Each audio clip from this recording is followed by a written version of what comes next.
Olá, boa noite.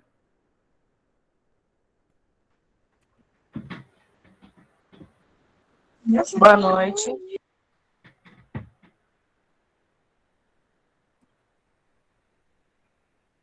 Olá, boa noite. Estamos começando mais uma aula do Programa de Educação Permanente do CRO-MG.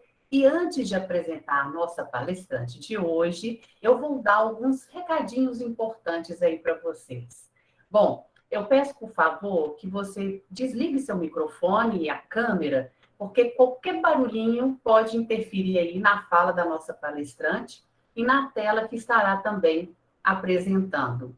As perguntas você pode fazer durante a aula, que eu vou estar anotando e faço no final da palestra. Mas quem se sentir à vontade pode abrir o microfone ou câmera para falar direto com a palestrante, lembrando que no final da aula, ok?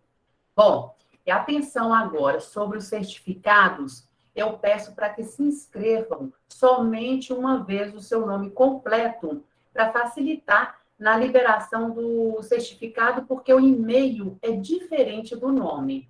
E quanto à liberação dos certificados, é após 24 horas depois da aula, no mesmo site que você se inscreveu. Tem a área lá de certificados, basta você colocar o seu CPF e vai aparecer em PDF para baixar. Ele não chega no seu e-mail, ok? Bom, e agora eu vou falar aí para você sobre uma super novidade. O CRO-MG, em parceria com a Qualicorp, está oferecendo a todos os profissionais mineiros da odontologia a oportunidade de adquirir o plano de saúde Unimed com excelente custo-benefício. Essa condição envolve mais vantagens que a contratação individual. E quem já possui o plano de saúde Unimed convencional também poderá usufruir dos benefícios optando pela parceria com o CRO-MG. Saiba como adquirir acessando aí o cro.mg plano de saúde ou simule seu plano agora em cro.mg simulador. Agora, nós vamos dar aí o início, né, a aula de hoje com o tema atualização em biossegurança em tempos de pandemia. E nós vamos estar recebendo a cirurgiã dentista e biomédica pós-graduada em biossegurança e epidemiologia, que é a doutora Luciane Borges. Boa noite, doutora. Boa noite. Você está me ouvindo bem? Estou te ouvindo bem. Tá ótimo. Muito boa noite a todos. Doutora, boa noite. É um prazer, tá? Estar recebendo a senhora nesse canal aí de interação do CRO-MG. E eu também vou aproveitar para desejar, em nome do Conselho, um feliz Dia da Mulher a você e a todas as mulheres que estão aqui, né, hoje conosco. Então, parabéns para as mulheres. Maioria, com certeza. Justamente. Bom, muito obrigada pelo convite, parabéns pelo empenho do CRO-MG.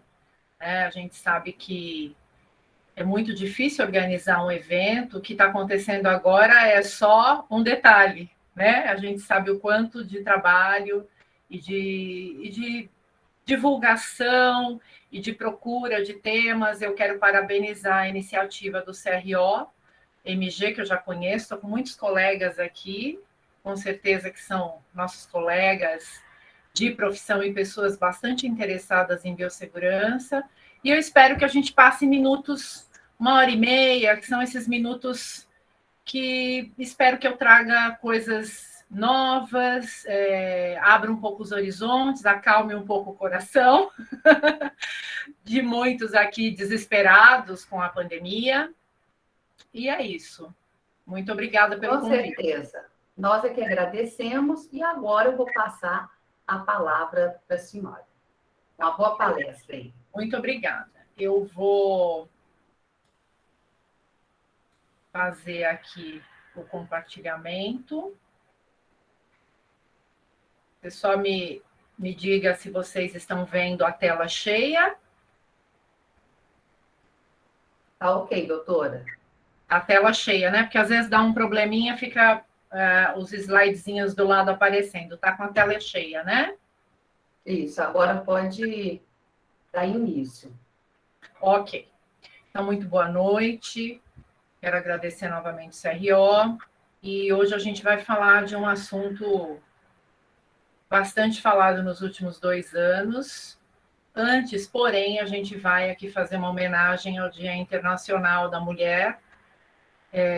Sabemos que a grande maioria, atualmente, né, que está atuando na odontologia é do sexo feminino. Com certeza, nós temos aqui mais de 80% dos participantes no sexo feminino. Eu gostaria de deixar aqui o meu abraço, o nosso apoio e a nossa admiração por todas as mulheres, seja qual profissão ela esteja atuando. A gente sabe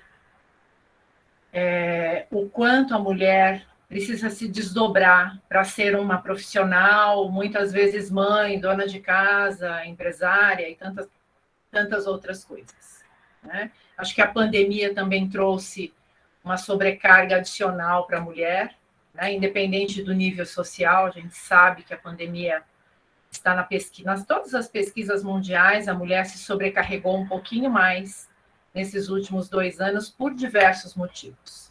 Então, fica aqui minha homenagem a todas as mulheres e a minha solidariedade com toda essa luta, com toda essa guerra que muitas vezes a gente tem que travar para conseguir dar conta de tudo que a gente se propõe no dia a dia, que não é fácil.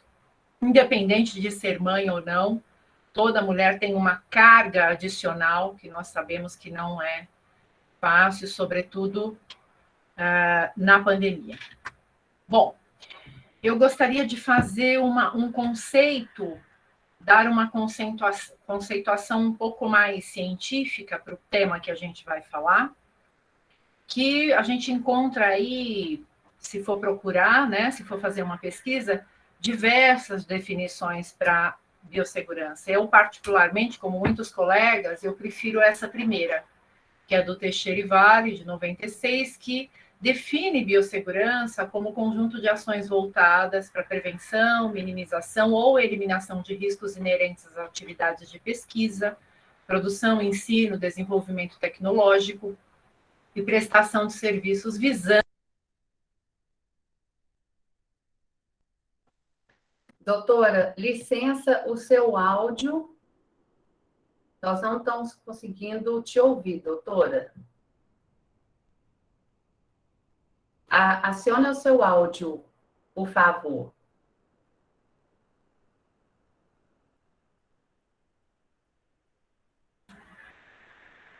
Vocês não ouviram nada do que eu falei? Isso, só essa última partezinha que não ouvimos. Viu? Agora está tranquilo. Ok, eu vou voltar aqui na aula. Então, como eu estava comentando, eu prefiro essa primeira definição de biossegurança. Está me ouvindo, Aretusa? Estamos te ouvindo. Agora falta o slide aparecer em tela cheia. Então. É isso que eu falei que acontece de vez em quando, mas vai dar certo. Um momentinho só. Isso às vezes acontece. Não sei por quê. E não é só nessa plataforma. Acontece em outras plataformas de educação à distância.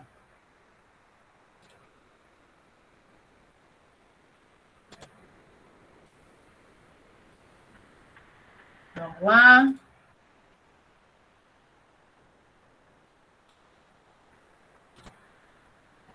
Consegue ver a tela cheia? Agora está aparecendo os slides, mas não está em tela cheia, não. Então, é isso que eu... A senhora parou no 4º slide. Isso. Mas eu preciso conseguir entrar nesse modo inteiro. Que eu tinha conseguido na primeira, né? Isso mesmo.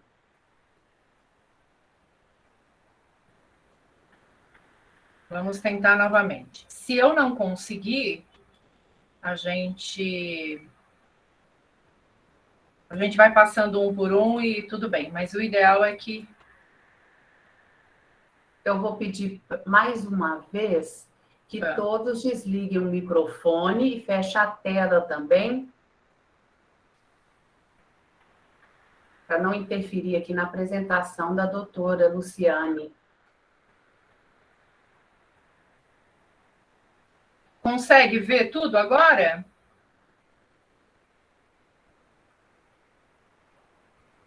Agora sim. Está na primeira, né? Segunda, terceira, quarta. Na quarta. É isso, né? Isso, certinho agora, doutora. Vamos. Me desculpe, aí deve ter acontecido algum probleminha com o áudio. Então, a gente prefere essa definição um pouco mais ampla, e aí, se vocês quiserem fotografar a tela ou printar, mas é uma preferência dos especialistas, 9 entre 10 especialistas sempre vão preferir essa definição um pouco mais ampla, porque biossegurança não é algo que diz respeito só a controle de infecção. De biossegurança diz respeito também a controle de infecção, a questão da NR32, a toda a segurança do trabalhador. Quando nós falamos de transgênicos, quando nós falamos de projeto genoma, quando nós falamos de DNA. Então, biossegurança, apesar dos dentistas e o pessoal do hospital ouvir e entender um pouco e se interessar por essa parte da prestação de serviços e do controle de infecção, biossegurança é muito mais amplo que isso. Eu estou passando os slides, na medida em que eu vou passando, se você achar que está menor ou que está numa proporção pequena, você me avisa caso aconteça alguma coisa com o som ou com os slides, porque eu não consigo ver nada aqui, é só o slide. Pode ficar tranquila que eu dou um toque aí, ok? Ok. Então, fazendo uma retrospectiva e também aproveitando o Dia das Mulheres, essa foto não só homenageia as mulheres na odontologia, e aí nós temos aí cerca de 112 anos de foto, né? Uma das primeiras mulheres na odontologia nos Estados Unidos, nós percebemos como era, e até a década de 80, como era a forma de atendimento, né? Tanto a parte ergonômica, quanto a parte de biossegurança, de controle de infecção, e como era precária, ou como era precário o entendimento e a forma com que o profissional de saúde, não só o dentista, mas os médicos, os enfermeiros, atendiam praticamente sem barreiras, né? O que mais nos espanta é que na década de 80, quando tudo isso mudou, e mudou graças ao aparecimento do HIV/AIDS ou do vírus HIV, que nos traz a síndrome da imunodeficiência adquirida, que é a AIDS, isso foi drasticamente modificado, mas já existia hepatite B, já existia gripe, já existia a tuberculose, e somente após o aparecimento dos primeiros casos de AIDS na década de 80 que a gente viu uma mudança drástica de paradigma. Então, só para que a gente possa fazer essa retrospectiva, em alguns momentos eu vou mostrar aqui a data, eu vou datar o que era risco relevante até determinado ano. Então, nós podemos dizer que na área da saúde, em geral, é lógico que a gente tem outras viroses e outras doenças, mas vamos pensar no dentista, o que nos causava um risco, o que nos dava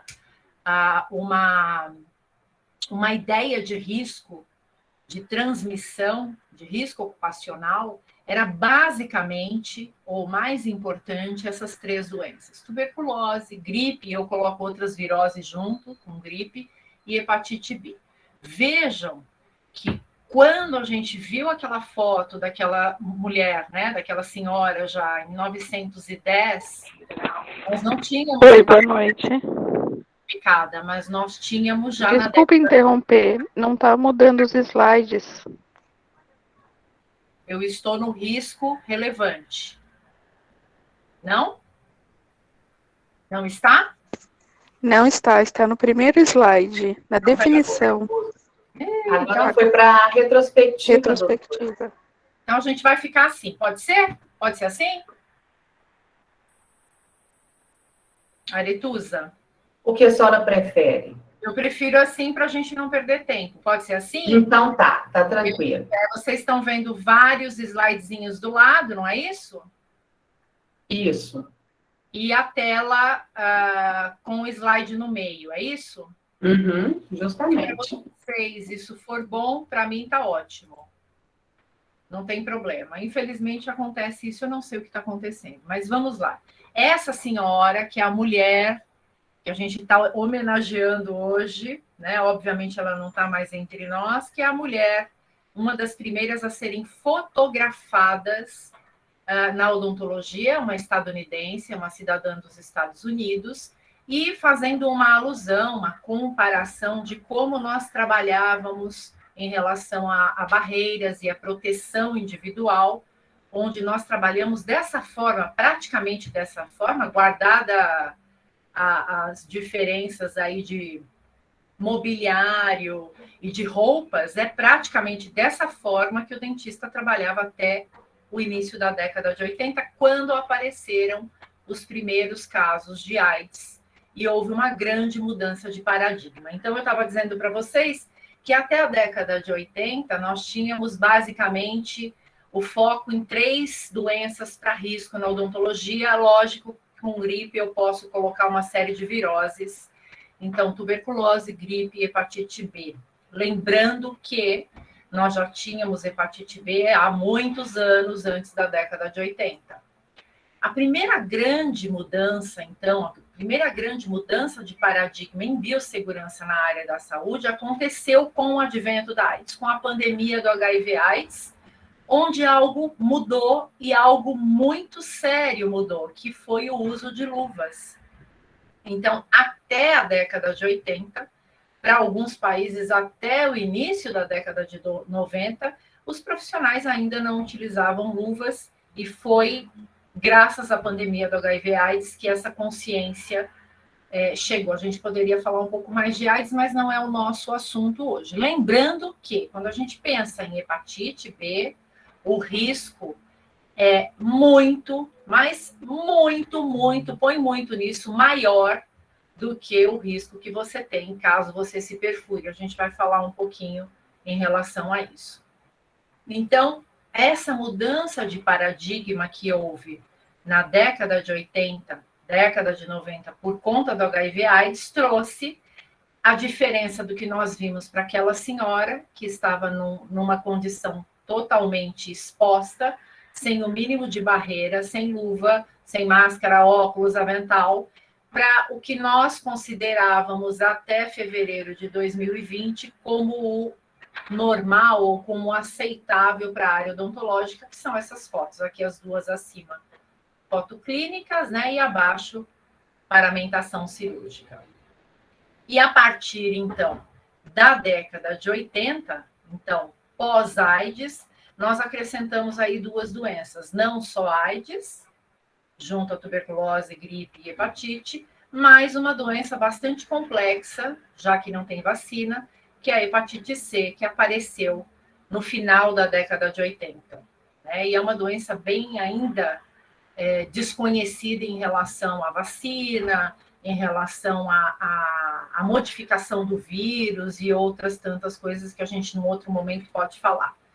Em relação aos riscos, onde eu fiz essa comparação há poucos minutos, quando nós olhamos para as características de AIDS e hepatite B, nós vemos um risco infinitamente menor para aquisição de AIDS quando você se perfura ou quando você tem algum acidente com material biológico. Por exemplo, para que você tenha um risco de 0,1 a 0,5% de se contaminar com HIV/AIDS, você tem que ter um volume de sangue bastante grande, sangue fresco, ou seja, um sangue que acabou de sair da corrente sanguínea ou que está no instrumental há menos de 2 minutos e bastante sangue fazendo um corte, preferencialmente um corte. Pode ser um splash de sangue nos olhos também, mas normalmente esse risco é para sangue.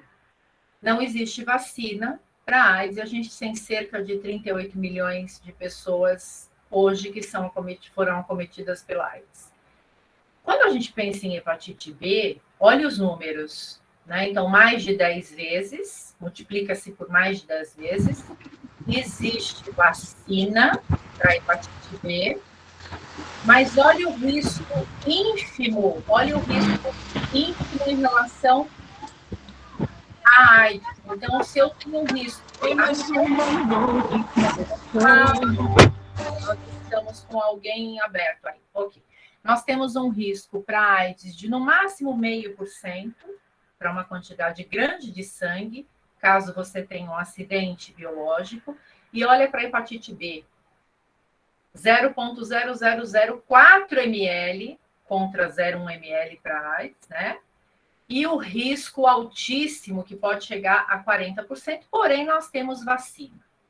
Então, essa é a diferença, e até a década de 80, a vacinação da hepatite B não era ampla, inclusive nem existia obrigatoriedade em todos os países. Então, veja o risco que nós tivemos, os nossos antepassados, os dentistas, os colegas, que não usavam luva, e aí tem outras características que a gente pode falar num outro momento. Por exemplo, o sangue é a fonte principal da hepatite B, mas nós também podemos transmiti-la pela saliva. A via sexual, a hepatite B é considerada atualmente, já há muitos anos, a IST, que seria a infecção sexualmente transmissível, não se usa mais a denominação DST, de alta prevalência mundial, altíssima prevalência mundial, 10 vezes mais risco que AIDS. E a vacinação para nós, profissionais de saúde, é obrigatória, apesar das crianças, desde a década de 90, já saírem da maternidade mesmo que pública, vacinadas com a primeira dose de hepatite B. Aqui eu colocaria uma atenção em relação ao vírus, porque o vírus da AIDS, ele sobrevive poucos segundos, ou no máximo 1,5 minutos fora do hospedeiro. Em condições muito especiais, por exemplo, dentro de uma seringa, ou de coleta de sangue, ou de usuário de drogas, esse vírus pode sobreviver, o vírus da AIDS, até 72 horas. Quando a gente vai fazer esse comparativo com a hepatite B, o vírus da hepatite B fora do hospedeiro pode sobreviver até 6 semanas. Eu vou repetir, até 6 semanas. Então, vejam as diferenças que existe de risco.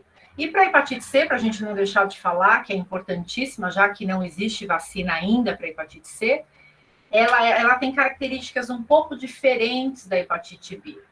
Ela não é uma IST, está longe de ser, ela tem uma viabilidade muito pequena sexual, ela é pouco provável também de ser transmitida por saliva, basicamente é por sangue, e ela não tem vacina. A grande questão da hepatite C é que ela é predominantemente, 95% das pessoas que têm o HCV está assintomático, e você pode conviver com HCV de 5 a 40 anos sem sintoma. Isso é um problema, porque se a pessoa não é doadora de sangue, ou não faz nenhum check-up com uma sorologia, quando ela descobre que está com hepatite C, ela já está com o fígado todo comprometido. E há uma grande quantidade de dentistas com hepatite C subclínica, assintomática. Então, é importante fazer o HCV. Se você é doador de sangue, você tem o anti-HCV com certeza. E não existe vacina. Até a Covid-19, nós tínhamos uma determinação ou um anúncio da OMS que a hepatite C seria a doença do terceiro milênio. Eles não falaram mais nada sobre isso, eu tirei esse slide, porque depois da pandemia a gente tem que repensar muitas coisas, e a gente ainda está na pandemia, não terminou. Então, pode ser que eles ratifiquem esse anúncio ou modifiquem para frente, não sabemos, mas até 2020, a hepatite C era considerada a doença do terceiro milênio, que começou há 21 anos, né? Começou em 2001.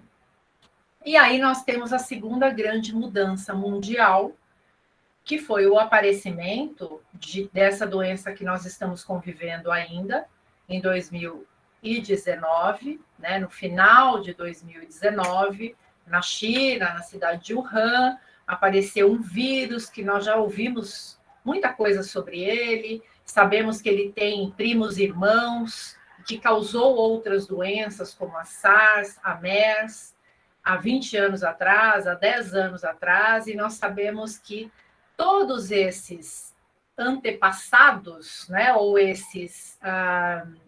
essas doenças que vieram, elas foram a migração desse vírus do morcego para um tipo de mamífero, que no caso do SARS-CoV-2 provavelmente foi pangolim e chegou ao homem. Só para que vocês vejam aqui, a fita genética são bem parecidas, né? Se você comparar aqui, ó, SARS-CoV, MERS-CoV e SARS-CoV-2, mas essa pequena diferença visual não é tão pequena assim em relação ao que o vírus pode causar nas pessoas, e nós não vamos discutir sobre epidemiologia hoje, mas é importante a gente entender que é uma diferença bem pequena, tá? Então, essa mudança social aconteceu basicamente no final de 2020, 2019, início de 2020, e aí a gente pode acrescentar os riscos com todas aquelas doenças e Covid-19, obviamente. É provável que a gente esteja já no início de uma endemização da doença, portanto, é provável que a gente vá continuar nos próximos anos com essa vacina, como a gente faz a vacina da gripe todos os anos, mas ainda se sabe muito pouco e não dá para bater o martelo em relação a essa endemização da doença. O que nós sabemos é que nós tivemos grandes mudanças no mundo e na odontologia, basicamente, o que deveria ter havido é somente a troca da máscara cirúrgica pela troca para a N95. Mas como a grande maioria dos profissionais não utilizava a paramentação correta, para muitas pessoas, e pode ser que para você que esteja me ouvindo, parece que houve muita mudança, mas não houve, porque essa paramentação, que é uma colega aqui do Rio que nos cedeu essa foto, doutora Maria Cláudia, essa foto mostra basicamente o que nós já deveríamos usar desde a década de 80 com o advento da AIDS, com essa pequena diferença que nós usávamos para precauções de aerossol, né? A N95 para quando nós tínhamos alguma suspeita para tuberculose. No mais, em relação à paramentação, nada mudou, é que muito se mudou porque nós não usávamos a paramentação correta. Então, houve uma mudança para a maioria dos profissionais da odontologia muito radical, e nós sabemos que algumas pessoas já voltaram a usar o EPI antigo, coisa que jamais deveria ter voltado. O que nós sabemos atualmente em termos de ciência? O que é comprovado? Que cerca de 99% das pessoas que adquirem ou que adquiriram o vírus SARS-CoV-2 foi via aérea. E nós não sabíamos disso no início da pandemia. Nós tínhamos um receio grande em relação às superfícies, por exemplo, de sacolas, de compras, quando a gente falava do âmbito social. E na área da odontologia, de novo, não deveria ter mudado, porque nós deveríamos sempre ter em mente que todas as barreiras fossem trocadas a cada paciente. Existe, sim, hoje, uma maior preocupação com o bioaerossol. Nós sabemos que, em âmbito social, essa exalação, quando nós falamos, como eu estou falando aqui, de saliva, e, portanto, se tiver SARS-CoV-2 na minha saliva, isso vai para 1 metro, 1,5 metros.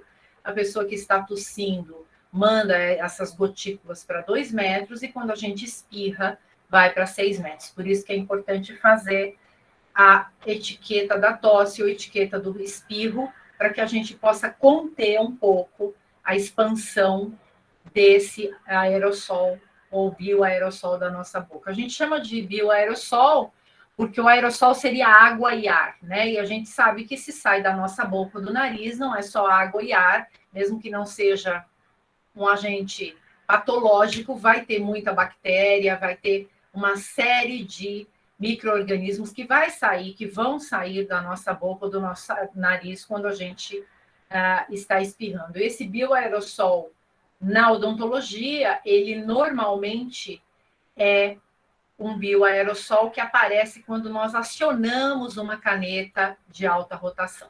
Nós tínhamos uma ideia, que era uma ideia errônea, de que esse bioaerossol tivesse uma dispersão de 2 metros, isso até 2020. E com os estudos e com tudo que a gente sabe hoje cientificamente, nós sabemos que quando a gente aciona uma caneta de alta rotação, esse bioaerossol, ele não vai para 2 metros, ele vai para 6 metros. Ou seja, toda a sua sala e todo o âmbito clínico. Portanto, a gente tem que tomar esses cuidados, sobretudo, atender e ficar na sala sempre de paramentação, sempre com a máscara e óculos de proteção, independente do paciente estar ou não na sala.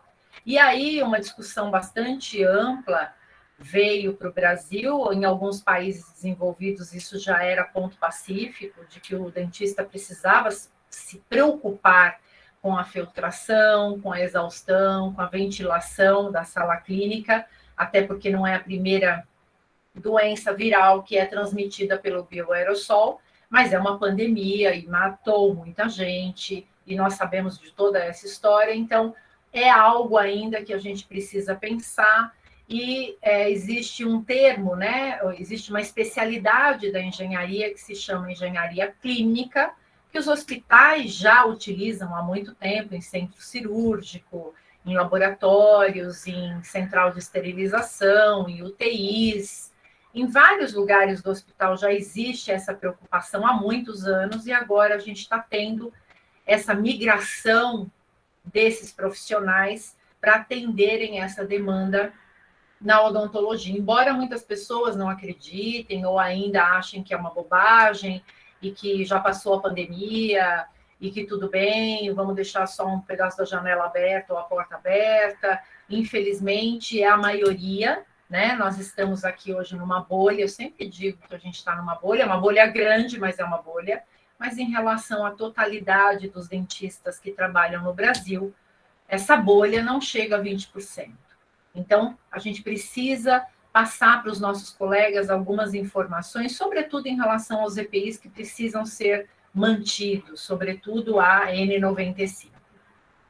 Existe uma pergunta muito recorrente, desde o ano passado, retrasado, que é quanto tempo a gente tem que ficar esperando entre um paciente e outro. Isso não existe uma resposta, isso vai depender do que você tem de estrutura física, de estrutura da sua especialidade. Depois a gente pode exemplificar, mas isso pode ir de 15 minutos a 2 horas, a depender do que você tem de trocas de ar, se tem ou não janela, da sua especialidade, da quantidade de bioaerossol que você gera e de tudo que você movimenta dentro da sua sala clínica em termos de esterilização, se você tem um lugar separado, se a sua sala de espera ou sua recepção está no rumo da sua porta, se há uma ventilação direta. Existe, assim, uma série de quesitos que a gente pode depois conversar, mas não existe realmente um tempo que a gente pode falar, meia hora se você tem janela, 1 hora se você não tem janela. A ideia que a gente tem que entender é que esse bioaerossol, ele fica ad eterno no ambiente. É óbvio, quanto mais tempo ele fica, mais ele vai se depositando. É óbvio que a capacidade que o vírus ou que os vírus têm de infecção, estando muitas horas nesse bioaerossol, diluindo com o ar de fora para dentro ou de uma sucção, é muito menor de infecção, mas a gente não pode dizer que, se você não tem o mínimo de norma de exaustão e ventilação, você tem segurança para trabalhar em tempos de pandemia. Uma outra questão importante são as mãos, né? Não só as nossas mãos de profissionais, mas eu acho que os leigos, a população leiga, nunca ouviu tanto a palavra higiene, né? o termo higiene de mãos. E aí a gente já vem falando há muitos anos sobre o álcool 70, que pode ser tanto em gel quanto em líquido, o líquido é melhor. E a gente tem falado insistentemente na superioridade do álcool, desde que a sua mão esteja visivelmente limpa. Isso já está comprovado há bastante tempo, há quase 2 décadas, e agora isso veio à tona, e eu acho muito importante que o profissional de saúde entenda que ele pode sim substituir a lavagem de mãos pela fricção com álcool em gel ou álcool líquido, de preferência álcool em gel, e que esse profissional tem que ter em mente que se ele tiver algum corte ou a mão visivelmente suja, realmente ele precisa lavar as mãos. Barreiras, não mudou nada na pandemia, a gente continua tendo a obrigatoriedade de fazer a desinfecção dessas superfícies e a recolocação das barreiras. Então, tem algumas dicas aqui que a gente pode dar em relação à troca dos pacientes, né? Remoção de barreiras, remoção de pontas.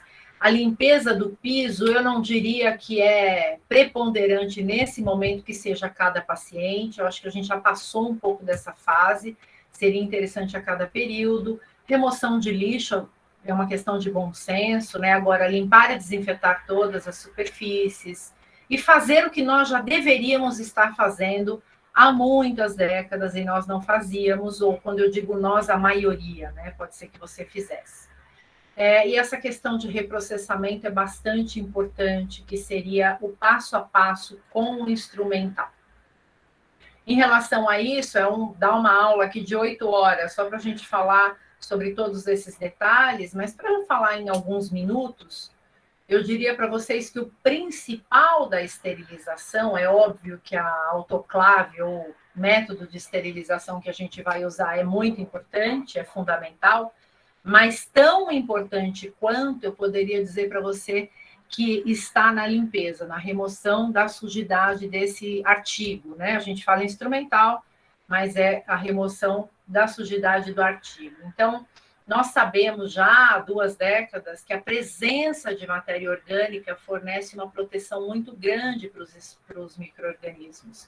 E que quando você começa a utilizar qualquer artigo dentro da boca, vamos pensar no instrumental, na boca do paciente, quando ele tem contato com a boca do paciente, a partir do T0 já começa a se formar uma coisa chamada biofilme. E esse biofilme, ele tem um ciclo de vida, que em 1 hora ele já está numa situação onde ele já fez e já tem, através de várias bactérias, né, que você tem na própria saliva, e que os micro-organismos que estão na saliva começam, porque eles estão fora do organismo, na superfície do instrumental. Aqui está mostrando de um implante, né, de um pino de implante, por exemplo. Então, mostrando rapidamente o que acontece de 40 minutos a 1 hora, depois que você está utilizando o seu instrumental na boca do paciente, independente de ter sangue, basta ter saliva. E esse biofilme, ele vai se tornando como se fosse um sanduíche de andares. E quando você não limpa em tempo hábil esse instrumental, ele acaba ficando inviabilizado, ou seja, o instrumental acaba não sendo limpo adequadamente e, portanto, não será esterilizado. Porque quando você tem um biofilme já na superfície do instrumental, vou mostrar umas fotos aqui depois para vocês, de algumas horas, você tem uma dificuldade muito grande de limpar, ou seja, de remover essa sujidade, e muitas vezes pode ter sujidade inorgânica junto, e isso vai atrapalhar muito na esterilização.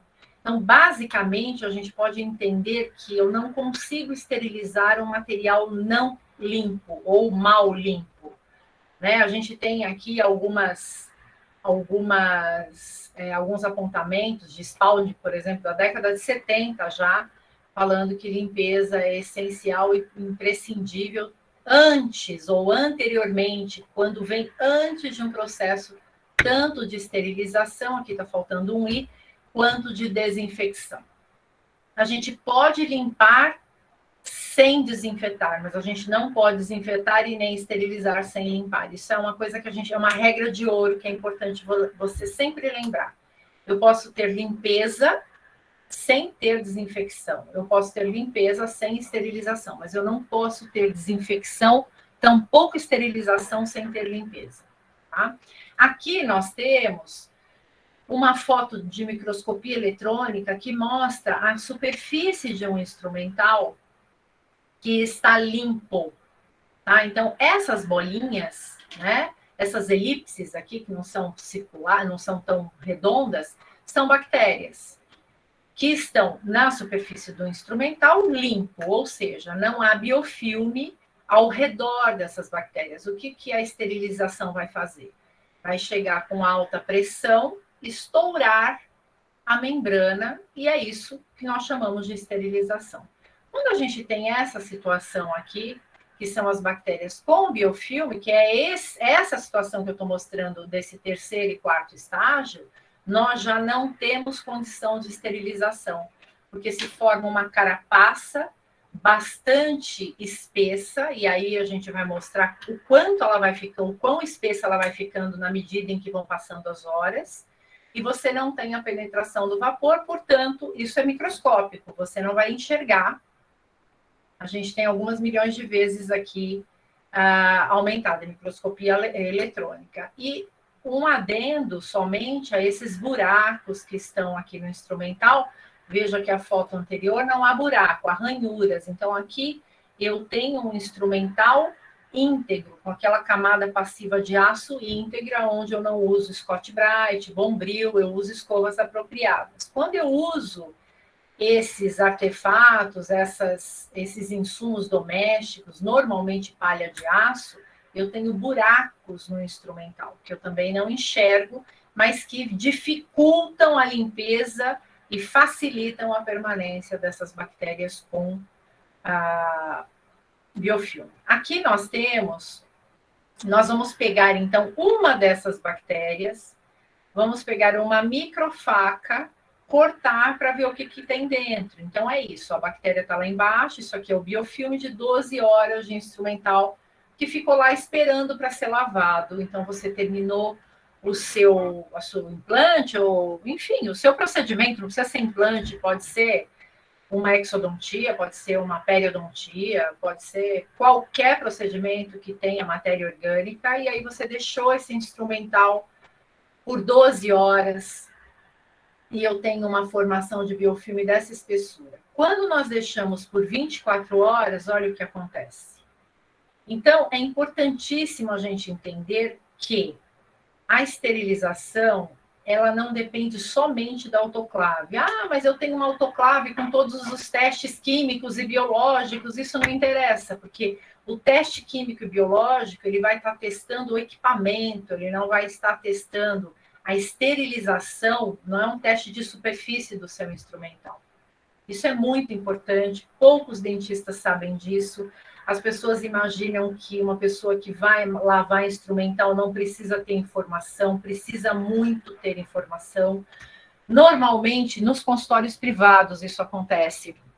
Quando você pega alguém para trabalhar sem formação e sem informação adequada para a biossegurança, a primeira coisa que você pede para essa pessoa é atender telefone, ver a agenda, fazer cotação e lavar instrumental. O último lugar que você deveria pedir para essa pessoa novata, que não tem nenhuma formação de ASB, de TSB, nenhum curso de biossegurança, seria a central de esterilização. É o último lugar, porque essa pessoa certamente está contaminando ou deixando todo o seu instrumental contaminado.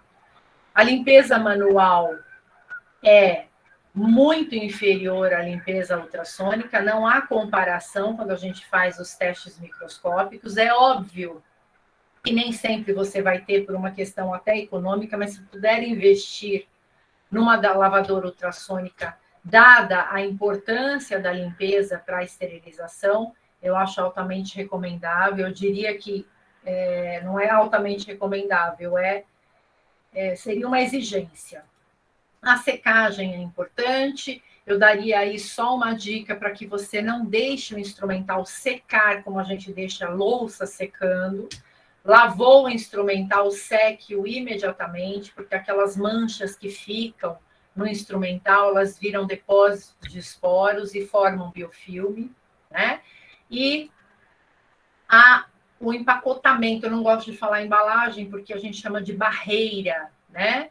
O empacotamento é importante, existem alguns detalhes que não dá para a gente falar aqui, senão fica uma aula muito extensa, mas basicamente fazer com que esse material não fique muito apertado lá dentro, não tenha muitos outros instrumentais, tudo que puder ser aberto, como essa pinça deve ser aberto, e assim sucessivamente. Tem que ter data, e assim sucessivamente. Quando a gente vai para a esterilização, nós estamos nessa sequência aqui, tá? Para lavagem eu estou falando do que é principal. Nós estamos aqui na letra E. Quando a gente vai para a esterilização, a gente pensa, obviamente, que é o equipamento cabal e principal, ou a fase principal do que a gente diz esterilização, do que a gente entende por esterilização. Eu diria para vocês que é 50%, 50%. 50% ter uma autoclave confiável e 50% ter um processo de limpeza e preparo desse instrumental para ir para a autoclave adequadamente.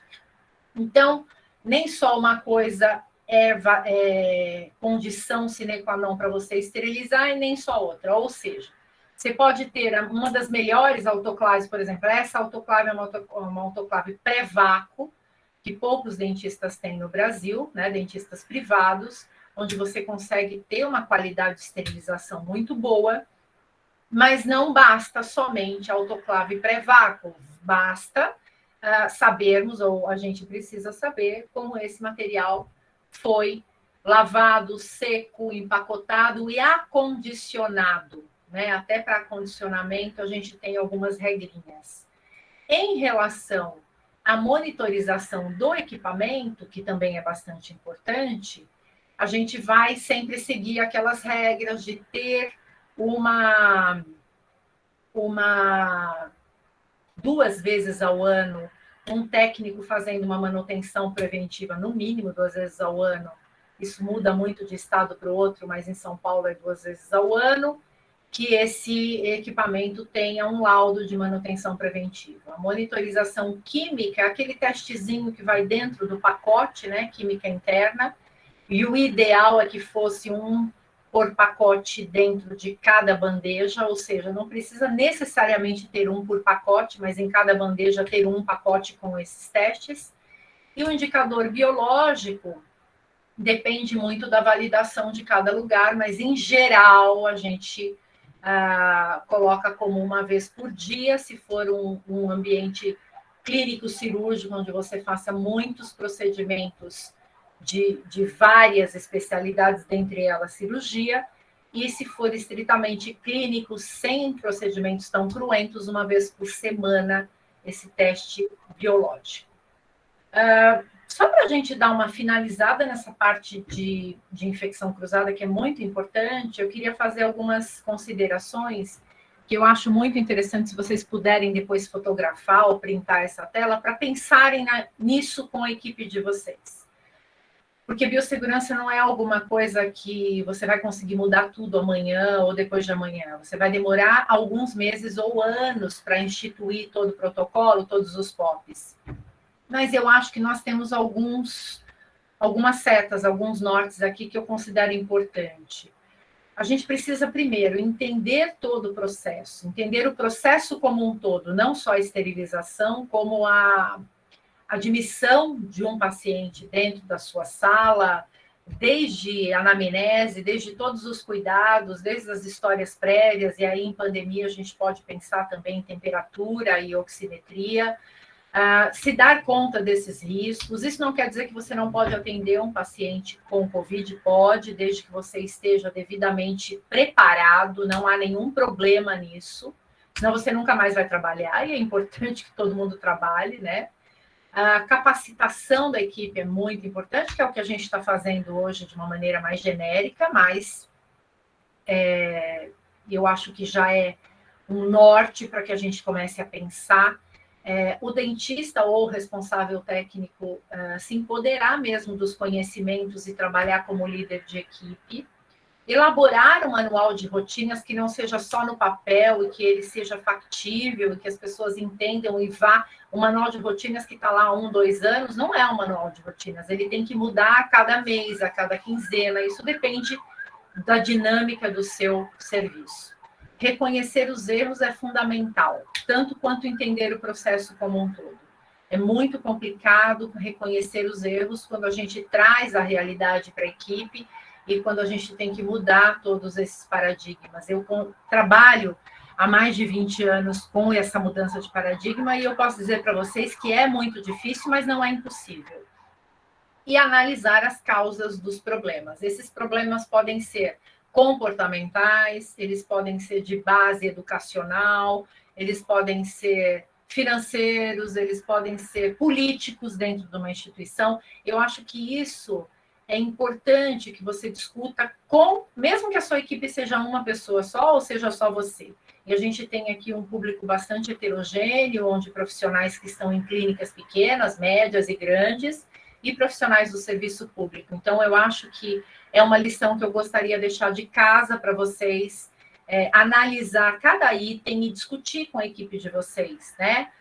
Que eu acho para biossegurança e para controle de infecção muito importante, independente da pandemia. Em relação à parte de imunidade, eu acho legal a gente falar um pouco, apesar de não ser necessariamente a parte que me pediram para falar, só biossegurança, porque há muitas dúvidas. Então, as pessoas estão muito confusas com essa questão de máscara. Tem alguns estados que já não estão obrigando mais, como é o caso do Rio. Aqui em São Paulo, me parece que essa semana também. E a gente precisa entender até que ponto isso pode ser um aceleramento muito grande de condutas e o que a gente deve esperar. Quando a gente pensa em imunidade, a gente sabe que nós temos uma imunidade natural, que nós chamamos de inata, e uma imunidade específica ou adaptativa, né? Essa imunidade natural é a sua defesa inicial, é a defesa que você já nasce com ela, é o seu pulsar de vida e o seu organismo intuitivamente sempre vai te defender, independente do tipo de agressor, que pode ser um alimento, pode ser uma bactéria, pode ser um vírus, pode ser um machucado, pode ser um trauma físico, isso sempre vai acontecer através de algumas células sanguíneas, tá? O que a gente está falando nos últimos tempos é dessa imunidade adaptativa, que você vai adquirir com a doença, infelizmente, né, por pouco tempo, ou com a vacina, se você tomou vacina e tem que fazer os reforços. Então, essa imunidade, ela depende de uma série de questões, e não só da vacina, depende também do quanto você vai ficar imune, não só do tipo de vacina, como do tipo de saúde que você tem. E isso também depende do papai, da mamãe, do alimento, do estresse que a gente tem. Isso é bastante complexo, mas é importante a gente falar um pouco nesse momento de imunidade, porque as pessoas acham que o fato de alguns governos estarem abolindo a máscara, a pandemia acabou, e não acabou, tá? Só para que a gente recorra aí ao que a gente entende dessa doença, dessa loucura que a gente está passando há mais de 2 anos, o vírus é RNA e entra na célula, porque é um vírus, todos os vírus são parasitas intracelulares, ele vai se desmembrar, se decodificar, fazer cópias e sair da célula. E aqui do lado, resumidamente, de uma maneira bem rápida e genérica, nós temos uma foto. Isso aqui é um esquema, isso aqui é uma foto dos vírus, das dezenas, centenas de vírus saindo de uma célula. O que acontece? Muitas vezes, você não estando vacinado ou não tendo ficado doente, esses vírus saem e vão acometendo outras e outras células, que no caso do SARS e da MERS, eram só células do pulmão ou células do sistema respiratório superior, coisa que não acontece, infelizmente, não se confirmou com a Covid-19. Nós sabemos que há tropismo, né? Há receptores para o SARS-CoV-2 no corpo inteiro. Ontem saiu uma matéria muito interessante na Nature, que saiu também no New York Times, falando de homens que se contaminaram, né, com SARS-CoV-2 e homens jovens adultos que estão com disfunção erétil, porque há um grande tropismo das células dos testículos, do pênis e da próstata em relação ao SARS-CoV-2. Então, vejam que é algo que a gente nunca imaginou que fosse acontecer, e isso também está se configurando em Covid longo, não só na medida em que a pessoa está infectada, mas, sobretudo, pós-infecção. Então, é algo que a gente precisa entender, né? E essa resposta imune, portanto, aqui, ó, o vírus saindo da célula, ela é inespecífica, obviamente, ela é específica, e dentro da específica a gente vai ter as células linfócito B e linfócito T, que são os anticorpos, os linfócitos B, e os linfócitos T, que são importantes no caso do SARS-CoV-2, né?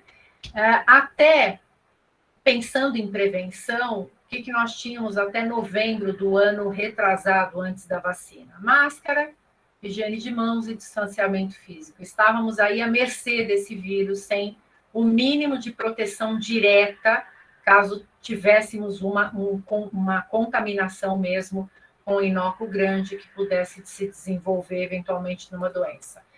A vacina chegou em 2020 para os países muito ricos.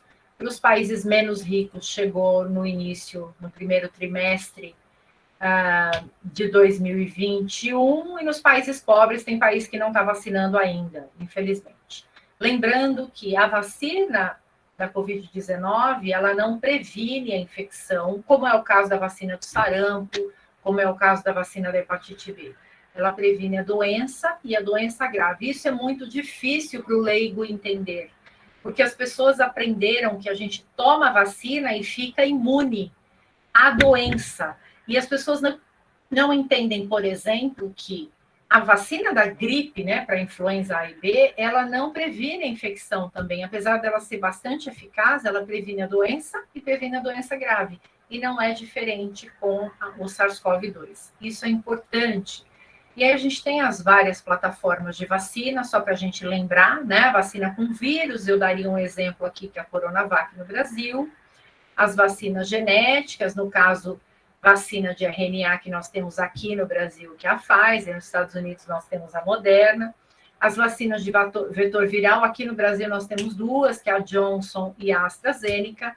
E as de base de proteínas, aqui nós não temos nenhuma, que é a Novavax, que acabou não entrando no Brasil. Bom, eu estava falando da infecção e a gente já passou aí por 4 ondas, e existe uma coisa que se fala bastante, que é variante, né? Então, a OMS considera as variantes em 2 grupos, que seria a variante de interesse, que é aquela que não se dissemina e acaba não sobrepujando as outras, e as variantes de preocupação. Nós estamos na 5ª variante de preocupação, né? Nós temos aqui, ó, a alfa, a beta, a gama, a delta, nós estamos na 5ª. Veja como até a gama nós tínhamos uma fita genética bem parecida. A partir da delta isso mudou bastante. E a ômicron eu não tenho, infelizmente, ainda isso em desenho, né? Mas ela é muito, muito diferente da delta. Extremamente especializada. A gente tem algumas características da variante, da subvariante, isso já está no mundo inteiro, a gente já passou o maior pico, tivemos aí o carnaval, esperamos que isso não se confirme, mas essa questão de muita gente não ter usado máscara e muita aglomeração, a gente espera que em 10, 15 dias não tenhamos um pico novo, realmente eu espero isso, porque seria o caos, né? Mas é uma subvariante que apareceu, que é a 2ª subvariante da Ômicron, porque além da variante existem subvariantes. Isso é uma loucura, parece uma loucura, mas é o que acontece. E ela tem algumas propriedades de escape odontológico, muita gente, de escape imunológico, desculpe, muitas pessoas que adquiriram Covid já estavam com 3 doses, adquiriram a Ômicron por conta desse escape à resposta imunológica, mas teve uma doença leve na grande maioria dos casos, né? Hoje nós não sabemos em que situação a gente está, porque a gente está entre as semanas que terminou o carnaval e uma possível semana de pico. Sabemos que todas as pessoas devem tomar a terceira dose, todos os adultos, sobretudo os profissionais de saúde. Essa terceira dose é extremamente importante. Se ela for heteróloga, melhor ainda, porque ela vai ser de vacinas diferentes, né, de plataformas diferentes. Isso nos dá uma segurança maior de geração de células T, que eu falei para vocês que não são anticorpos são as células B. E nós já estamos trabalhando com a ideia da quarta dose, os imunossuprimidos já estão tomando, e é provável que, além da quarta dose, a gente tenha já uma vacina diferente daquela do vírus ancestral, porque a gente já teve muitas mutações. Então, é provável que até junho a gente tenha uma outra vacina, que não seja mais essa vacina do vírus ancestral. Todas essas vacinas que nós estamos tomando, primeira, segunda, terceira, até quarta dose, de qualquer plataforma, ela ainda é de todo aquele estudo anterior à segunda, terceira e quarta onda. Então, a gente ainda está falando de vírus ancestral, aquele vírus lá de Wuhan, tá? A vacinação em crianças é extremamente importante. Infelizmente, abaixo de 5 anos ainda não aprovou, mas está para aprovar no Brasil. É importante que você vacine a sua criança. E, para finalizar, eu gostaria de deixar algumas mensagens. A primeira é que biossegurança e segurança nossa e do nosso paciente é um trabalho que depende de todo mundo que está na nossa equipe, não só o dentista, mas também o dentista, o SB, o TSB, o administrador, o gestor. Eu acho isso muito importante ser pensado. E queria fazer um convite a vocês. A gente, em abril, tem um outro curso, onde a gente juntou biossegurança e imunologia. Se vocês tiverem algum interesse, entre em contato nas nossas redes sociais. Se você quiser colocar o seu SB para fazer um curso presencial ou semipresencial ou 100% online, ao vivo, a gente também tem. Muitas pessoas trabalham, infelizmente, no setor privado com um profissional sem o CRO, e a gente trabalha na formação desses profissionais já há muito tempo. Eu acho que eu passei de 1 hora. Gostaria de agradecer. Aqui está a minha rede social que eu mais uso, que é o Instagram, e nós temos um grupo no Telegram, onde eu coloco muitos trabalhos, a cada semana 2 ou 3 trabalhos, ou notícias científicas importantes, se você quiser. É só entrar, baixar o Telegram no seu celular e entrar nesse grupo. Doutora Luziane Borges, Biossegurança para Todos. Vamos lá? Dúvidas? Vou voltar aqui, se vocês quiserem fotografar. Doutora? Oi. Vamos falar com o pessoal, quem se sentir à vontade, né, para poder abrir a câmera e o seu microfone, pode fazer a pergunta, né, tirar a sua dúvida com a doutora Luziane, que ela está aí para poder estar respondendo vocês. Alguma dúvida? Ou não entenderam nada ou entenderam tudo. Aí é bom demais ser entendido tudo, né, doutora? Ó, tem a Thaís aqui. Isso. Olá, Thaís, boa noite. Boa noite, doutora. Boa noite. Doutora, minha dúvida é assim, então se mesmo lavando o instrumental adequadamente, né, se ele conter ranhuras, indo para a autoclave não vai esterilizar esse material? Não, vai esterilizar se você lavar adequadamente. O que não vai acontecer é que, se você não tiver esse protocolo adequado, essas ranhuras vão facilitar o esconderijo dessas bactérias com o biofilme. Tá bom? Se você limpar adequadamente, sempre você vai ter a condição para esterilização. O grande problema é que a maioria dos profissionais não limpa adequadamente, usa detergente de cozinha, Scott Brite, Sapólio, desculpa estar falando marca comercial, mas é isso que se usa. E, por exemplo, detergente de cozinha deixa uma película no instrumental que é para brilhar, assim como o seu copo. Olha, esse copo que está aqui está brilhando, porque a gente lava com detergente de cozinha. Fica uma película, só que isso não é para o instrumental. Não é para o aço cirúrgico, porque essa película vai prejudicar a entrada do vapor e o contato desse vapor com as bactérias, porque as bactérias estão ali, a limpeza não tira a contaminação. O que você tem que entender é que limpeza é tirar sujeira. Esterilização é matar essas bactérias ou vírus, fungos que estão ali como contaminação. Tá? Então, eu oriento que vocês não utilizem mais esses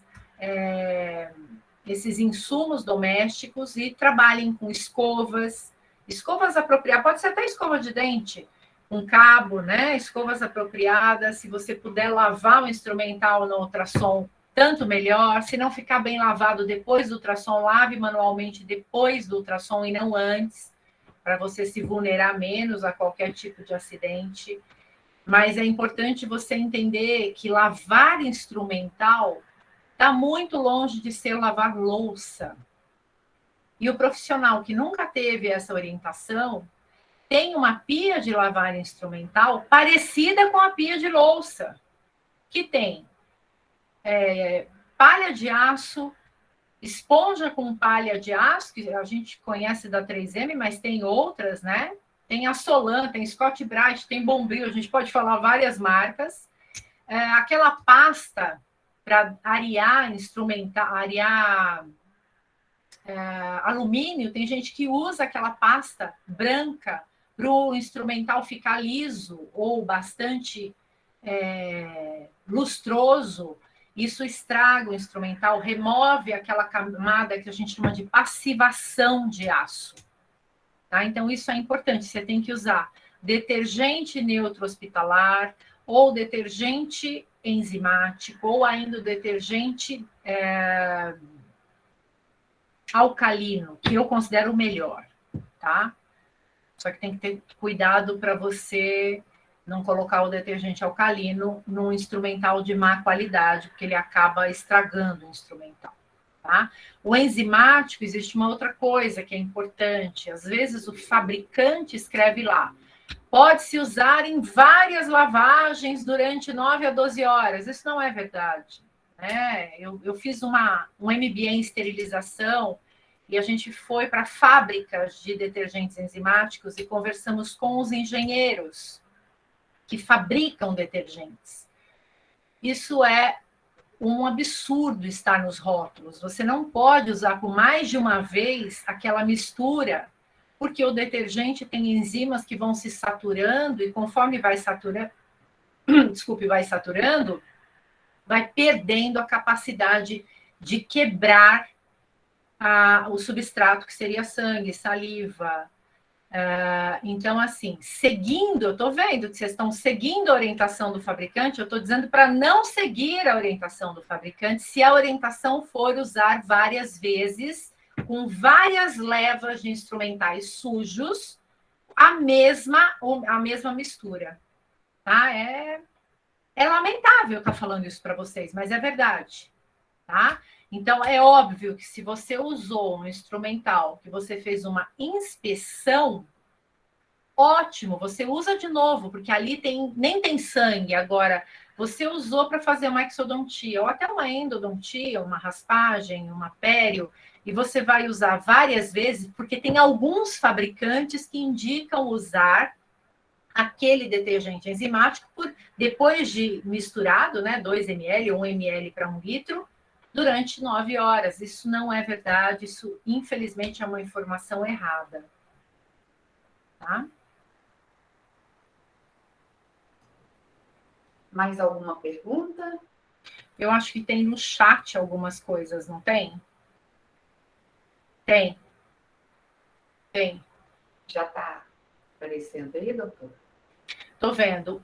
Uma vez que o aerossol se dispersa por 6 metros dentro do ambiente clínico, como ficariam os consultórios compartilhados? A divisão adequada entre os consultórios seria individualização? Qual a recomendação das trocas do filtro E para em aparelhos de ar, dos aparelhos de ar-condicionado? Bom, vamos por partes. O ideal é que você feche até o teto essas divisórias, né? Que não tenha essa comunicação. A gente sabe que tem muitas clínicas que não tem nem divisória, e algumas divisórias de 1,5 m, 1,80 m. Então, o grosso você consegue bater, né? O anteparo daquele aerossol mais pesado você consegue bater. Aquele que vai para cima vai cair sobre o outro paciente, e aquilo vai ficando uma mistureba. Deixa eu ver quanto tempo de gravação tem aqui. Alô. E os filtros EPA vai depender do tipo de filtro, do tipo de área. Aí sim você tem que seguir o fabricante. Tá? Tem uma outra aqui também, da Thaís. Sempre que fechamos o consultório, abrimos a chave do compressor. Está correto? Você fazer o sangramento do compressor, né? O ideal é que esse compressor tivesse uma vazão, se ele não tiver numa região externa, que ele tivesse uma vazão ou próximo de uma janela, porque ali você tem o refluxo, né, que vai para o compressor, e você tem um local contaminado.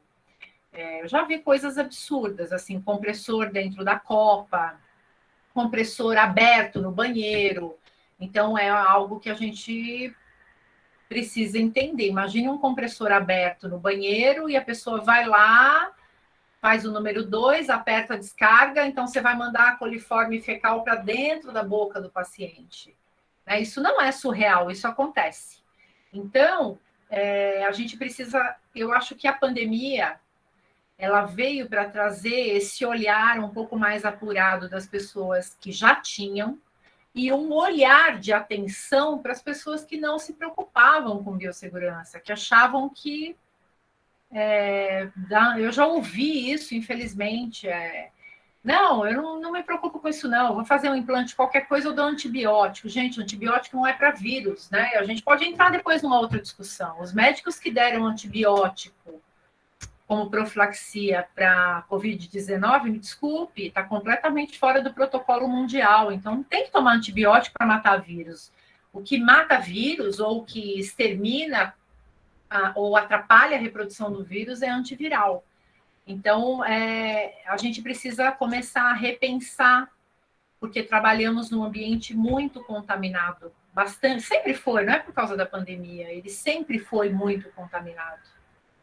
E continuará sendo contaminado, mesmo que a pandemia sofra uma endemização, ou seja, o vírus vai se tornar endêmico, como é a gripe, e a gente vai começar a tomar essa vacina a cada ano, assim como a gente toma da gripe. É muito provável que isso esteja começando a acontecer.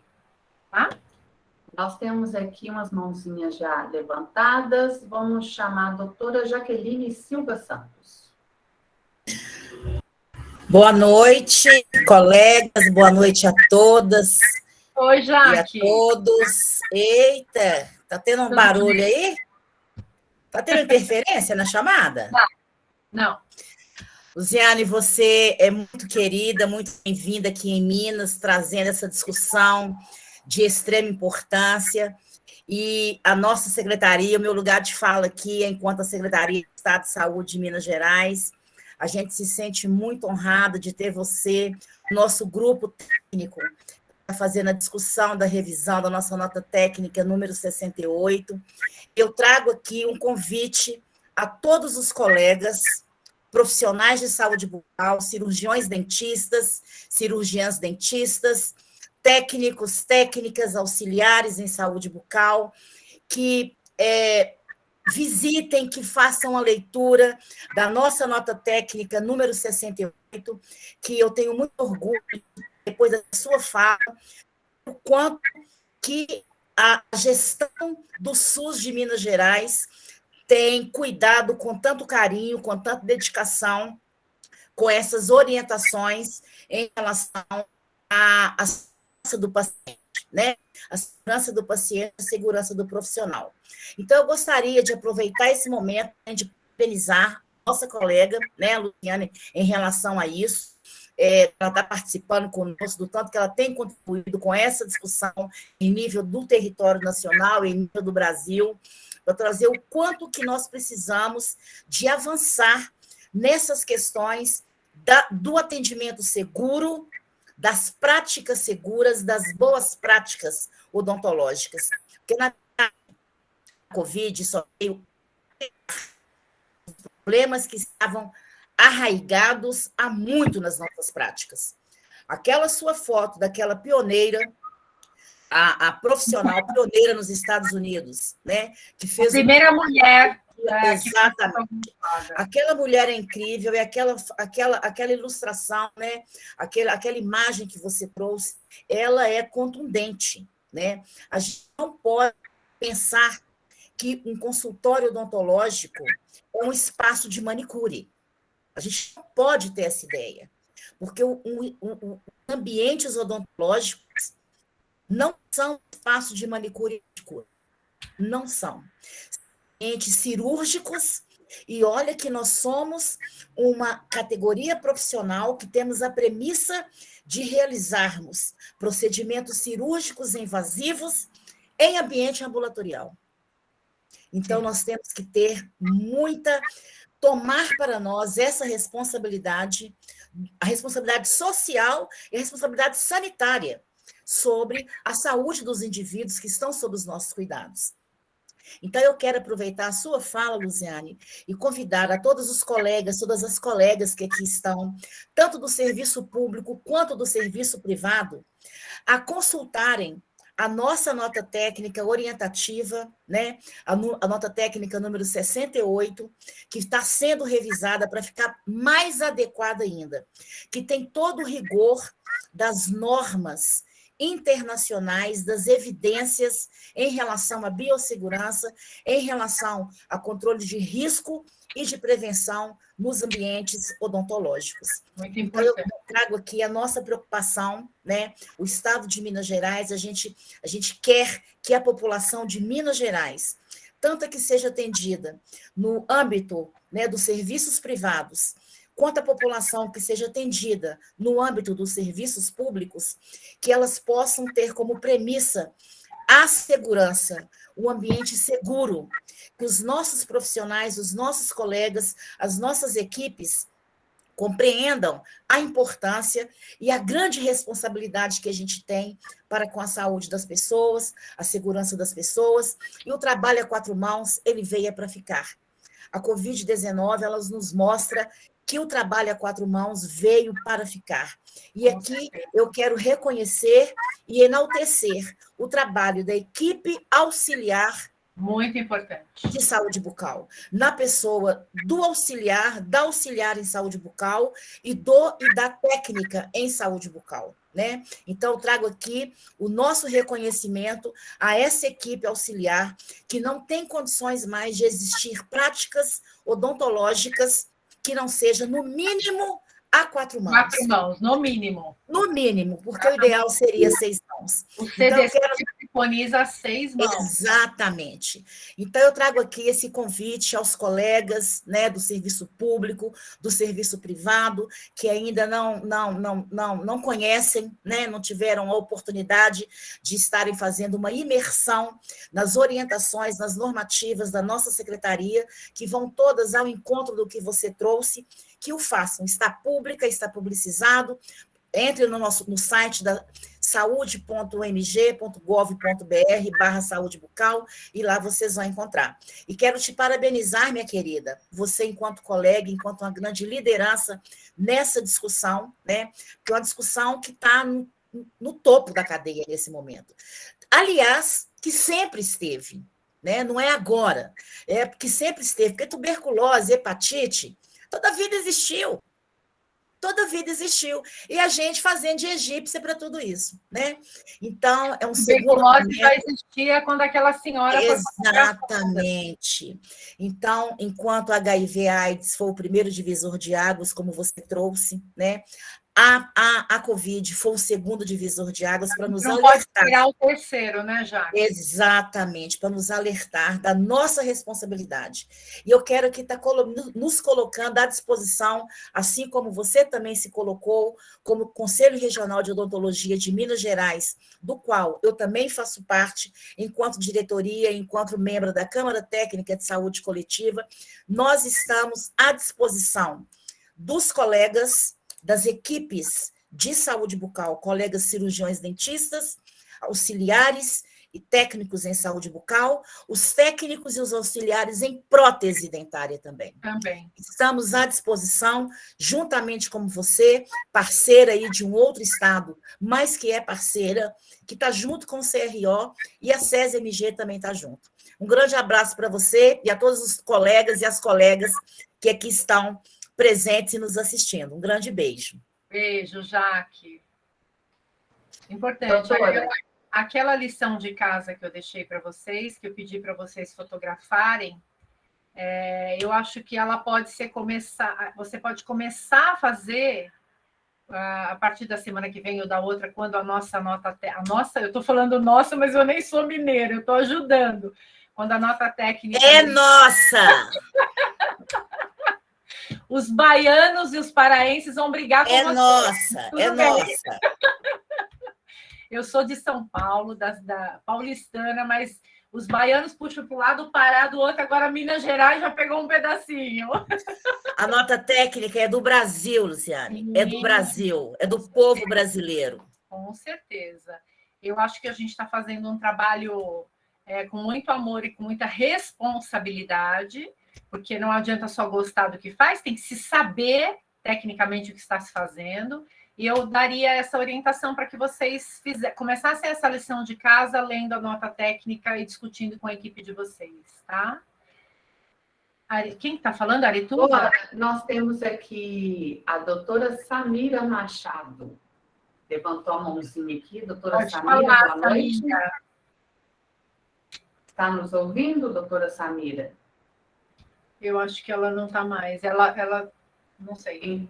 Então, vamos passar aqui para a doutora Cibele. Ela também... Cibele? Boa noite, doutora Cibele.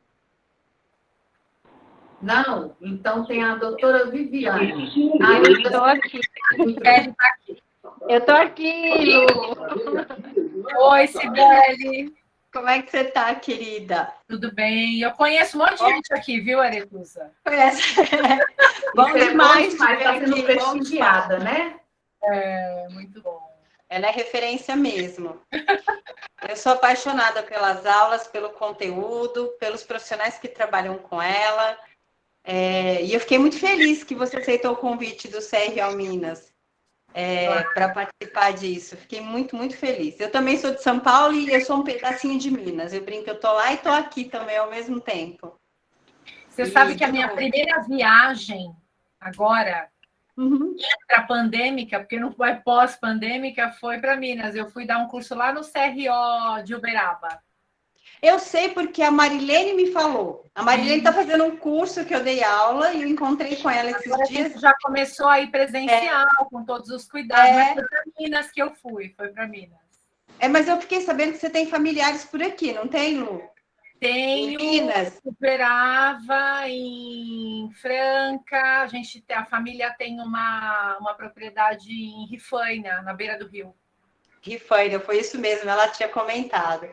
Que legal, seja muito bem-vinda e com certeza todos nós estamos acumulando conhecimento junto com você. É sempre um prazer revê-la, querida.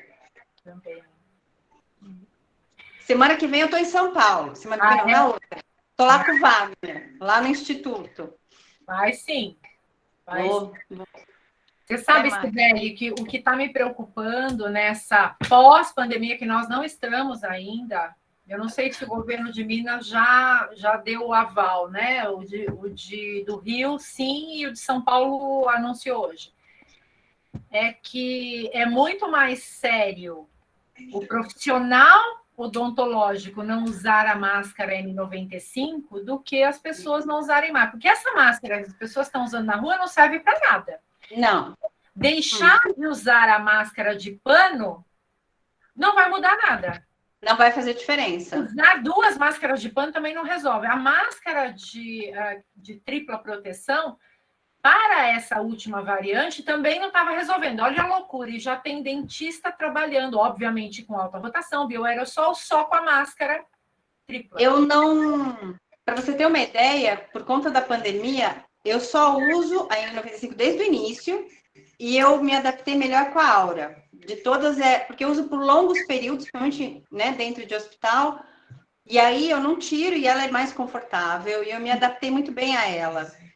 Eu não consigo sair de casa sem ela, Lu. E hoje me perguntaram isso. Hoje me perguntaram, professora, o que a senhora acha da máscara, tira a máscara? Eu estou numa cidade onde as regras não foram muito levadas a sério, não. Uberlândia foi uma cidade que fugiu bem da curva, Rio de Janeiro, sabe? Foi a pior, gente. O Rio de Janeiro foi a que nunca obedeceu, foi a primeira a tirar.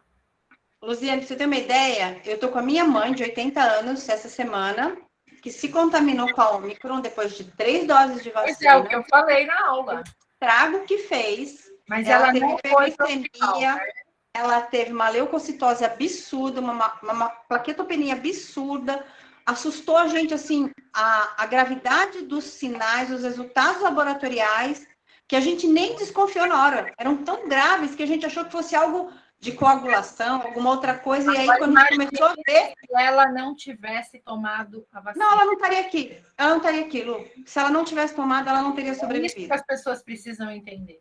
Ela não teria sobrevivido. Ah, mas ficou doente, mas não morreu. Né? Não. Sim, assim, não teria sobrevivido mesmo. A quantidade, a perda de massa muscular dela foi algo assustador. Assustador. Eu estive lá no carnaval, na cidade da minha mãe, meu filho mora lá com ela, porque ele é concursado, enfim. E eu olhei a panturrilha da minha mãe, ela não tem. Ela Sumiu. Perdeu. Sumiu. Foi isso que a gente comentou. Minha mãe não está conseguindo andar. Né? O primeiro sinal foi fraqueza muscular. Claro, você perde massa magra, você pode ser gordo. Você não tem massa magra, você não consegue abaixar e levantar do vaso sanitário. Não consegue. Não consegue levantar da cama, não consegue nada. E a fisioterapeuta me chamou a atenção. Sibeli, sua mãe hoje na fisioterapia, ela faz 3 vezes por semana, não conseguiu fazer os exercícios. Como ela tem histórico de AVC e toma anticoagulante, eu já fiquei, né? Eu falei, pronto, quer ver? Outra AVC. E vim correndo, que ela é minha vizinha. Quando eu olhei, eu falei, mãe, você tá bem? Aí começou febre, aí veio febre, prostração, glicemia lá em cima. Aí eu falei, gente, tem uma coisa acontecendo aqui.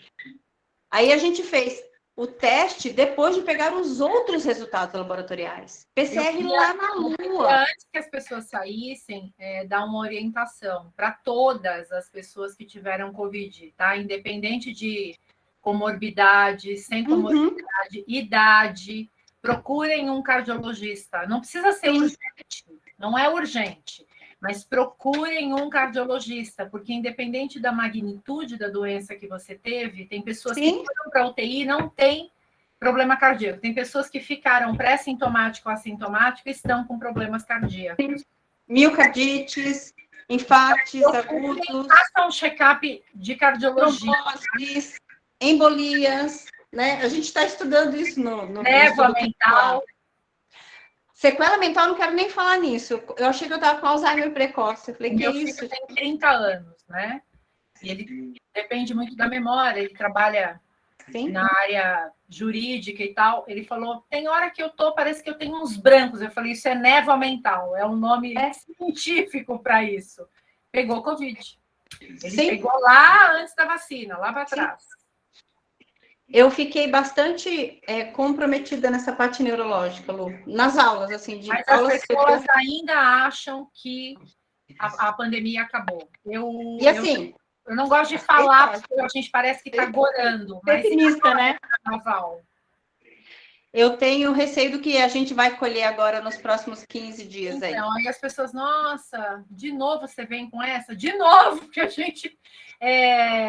epidemiologia é igual matemática. Não é cirurgia espírita, com todo respeito aos espíritas, eu não estou falando mal, mas não é fé. Epidemiologia é uma ciência matemática, onde 2 e 2 são 4, sim. Sim, sim.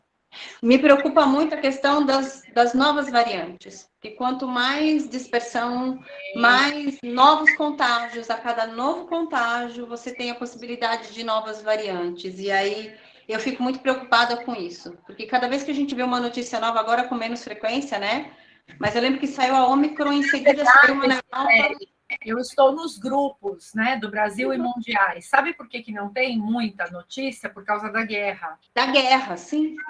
Sim. Então, o que você não noticia não aconteceu.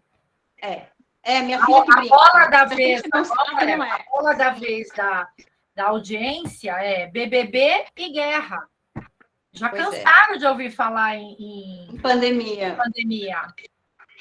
Não, eu estava vendo sobre isso, me preocupa isso, as novas variantes. Você falando do HIV e aquela nova variante que veio lá do norte da Europa, tá pipocando aí e ninguém fala. Sabe, deixa eu contar uma coisa para vocês. Sabe qual foi o primeiro caso de HIV? 1942, na África. Não posso, Aí, 40 anos depois, apareceu o primeiro caso aqui, porque o mundo foi globalizando só na década de 80. Só que hoje, quando nós temos um caso na África, no outro dia já teve alguém que pousou aqui. Então, não dá para a gente comparar, são épocas diferentes, não dá para comparar. Tá? E as vias de transmissão, obviamente, muito diferentes. Sim. Obrigada, viu, querida? Eu que agradeço. Um beijo grande. E usem máscara, por favor, não abram mão dela. Não abram mão dela. Adequada. Sim. Mais alguém? A Samira está de volta? Não. Cibele está de volta?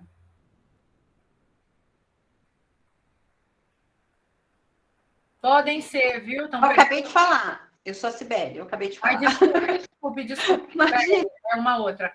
Perguntaram se a KN95 e PFF1 pode ser considerada equivalente a PFF2. A KN95, sim. A PFF2S também. Tá? PFF1 só em último caso, mas ela é melhor do que a máscara tripla, tá bom? Eu comprei comprei uma centena delas, que é essa aqui, ela é KN95. Eu ponho assim, para andar na rua, tá? Essa não é para atender, porque para atender ela teria que puxar bem aqui para cima, né? Mas para andar na rua, isso daqui é mais que suficiente, porque ela pega aqui, olha aqui como ela é. Eu ando com ela na bolsa, tem sempre umas 2 ou 3, e a minha filha eu comprei dessa infantil, que é um pouquinho menor. Tá? Mais alguém? Aretusa, mais alguma dúvida? Oi, doutora. Não, ninguém ainda. Vamos ver aqui. Estou chegando aqui no chat. Estou à disposição, aí aproveitem. Eu gostaria de agradecer imensamente, parabenizar a Aretusa, junto ao CRO Minas Gerais, e pedir para que vocês não deixem de usar máscara, mesmo que o estado de vocês abdique, a obrigatoriedade é importante. Agora, dentro do consultório, não largue a máscara adequada, que seria a N95, PFF2, PFF2S, por muito tempo. Quanto tempo a gente não sabe. Nós não ainda estamos na endemização. Então, a gente está na pandemia. É lógico que não está no pico. É lógico que a grande maioria mesmo dos dentistas, né? Maioria 50% mais um. A gente pode dizer que 95% dos dentistas foram vacinados com 3 doses. Mas a população, muita gente ainda não está com a vacinação completa e algumas pessoas não fizeram nenhuma dose. Então, eu gostaria que vocês considerassem isso, porque, como a Cibele falou, a mãe dela pegou, ela não pegou, então, e teve uma série de problemas. Tanto intra-infecção quanto pós-infecção. Nós temos 100 e 142 causas de pós-Covid, Aretusa. 142 doenças que são muito, advindas da Covid. Que nós achávamos no começo que era falta de olfato, não era? Falta de Justamente. paladar, E o paladar, dor de cabeça. isso, só esses 3 sintomas. Então, tem 139 a mais do que isso. Então, isso não é brincadeira, tá?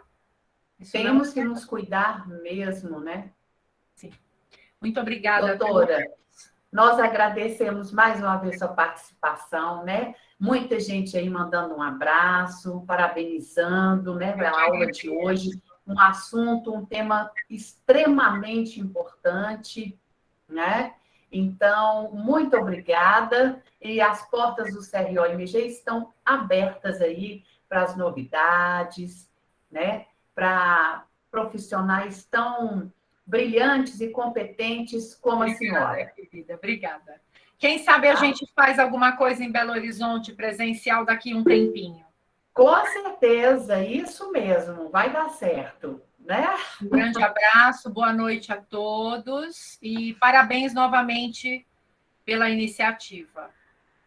Obrigada, doutora, um abração, viu? E obrigada a todos que esteve conosco essa noite. Eu autorizo sim. vocês colocarem essa aula no YouTube, tá bom? Ótimo, então e a gente vai estar postando aí a aula no YouTube e o pessoal vai ter mais oportunidade de rever e quem perdeu, de assistir também, né?